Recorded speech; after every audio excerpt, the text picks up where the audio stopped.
değer. Hani coş bebeğlerde coş, bu gece biz yıldızların arasına bağlalı.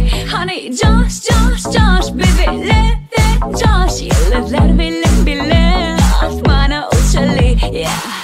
Bu gece bebe taşlar karışa, ağlar bizim uf yarışa. Yat kaygıyı böyle yat. Şat gönüllerime şat.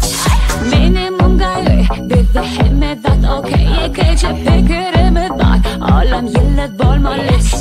Tede surat tede post, Instagram'da tede doll. Lifestyle bunu hemmelerde ütüyor.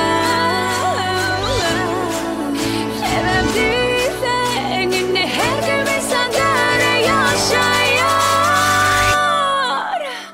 Kim yıldız biz yıldız yalpalaya parlaya. Senin benim oğlum oğlum sizin birim Kim yıldız biz yıldız yalpalaya parlaya. Senin benim oğlum yıldız biz hemlemeden.